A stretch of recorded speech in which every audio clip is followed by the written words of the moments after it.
வீட்டுக்குள் இருந்து பின்வாசல் வழியா முதல்வரா வரக்கூடாது அப்படின்னு சசிகலாவுக்கு புரட்சி தலைவர் மக்கள் முன்னேற்ற கழகம் கண்டனம் தெரிவிச்சிருக்கு. அதிமுக பொதுச் செயலாளரா சசிகலா வரணும் அப்படின்னு கட்சி நிர்வாகிகள் பலர் கோரிக்கை விடுத்ததை ஒட்டி அவங்க அதிமுகவோட பொதுச் செயலாளரா தேர்வு செய்யப்பட்டாங்க.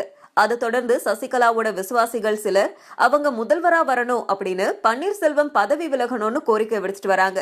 இந்த நிலையில மக்களை சந்திக்காம மக்கள் தேர்ந்தெடுக்காம வீட்டுக்குள்ள இருந்து பின்வாசல் வழியா முதல்வர் பதவிக்கு யாரும் வரக்கூடாது அப்படின்னு அனைத்திந்திய புரட்சி தலைவர் முன்னேற்ற கழக தலைவர் எஸ் சக்கரவர்த்தி சொல்லியிருக்காரு. சென்னையில செய்தியாளர்களை கட்சி நிர்வாகிகளோட தலைவர் எஸ் சக்கரவர்த்தி சந்தித்த போது எம்ஜிஆர் கொண்டு வந்த கொள்கைகள் எல்லாம் இப்போ இருக்கிற ஆட்சியில இல்ல, அவரோட கொள்கைகளை திரும்ப கொண்டு வந்து எம்ஜிஆர் ஆட்சியை மீண்டும் அமைக்கணும், அதற்காக தான் இந்த கட்சி உருவாக்கப்பட்டிருக்கு. யாராக இருந்தாலும் மக்களை சந்தித்து பதவிக்கு வரணும், எம்ஜிஆர் ஆட்சியை கொண்டு வருவோம், எம்ஜிஆர் கொள்கைகளை பின்பற்றும் எம்ஜிஆர் ரசிகர்கள் எங்களோட கை கோருங்க, நமது சின்னம் இரட்டை விரல், இப்போ நடப்பது எம்ஜிஆர் ஆட்சி இல்ல, இப்படி ஒரு கோஷத்தோட உருவாகி இருக்கு அனைத்திந்திய புரட்சி தலைவர் மக்கள் முன்னேற்ற கழகம்.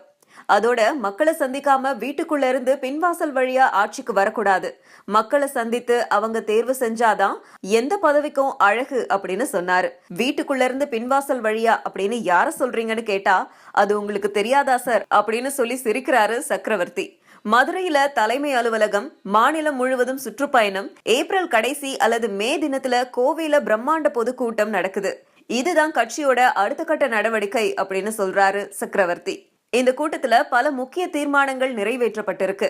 மக்களோட அத்தியாவசிய தேவையான அரிசி, பருப்பு, எண்ணெய், சர்க்கரை, மின்சாரம் போன்றவற்றோட விலைவாசிய கட்டுப்படுத்தணும், கல்வி கடன் வட்டி இல்லாம வழங்கணும், விவசாயத்துக்கு தேவையான மின்சாரம், தண்ணீர் வழங்கணும், விளைபொருட்களுக்கு கொள்முதல்ல நல்ல விலை தரணும், விளையாட்டுத்துறையை ஊக்குவிக்கணும், பூரண மது விலக்கு உடனடியா அமல்படுத்தணும். இந்த மாதிரி பல்வேறு தீர்மானங்கள் நிறைவேற்றப்பட்டிருக்கு.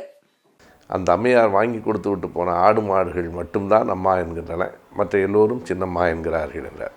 ஆனால் இங்கே எனக்கு ஒரு கேள்வி இருக்கிறது. தேர்தல் இன்னமும் 4 ஆண்டுகள் இருக்கின்றன. எனவே இந்த கட்டுக்கோப்புக்கு பின்னால் தொலைதூரத்தில் இருக்கிற தேர்தல் ஒரு காரணமாக இருக்கலாம்.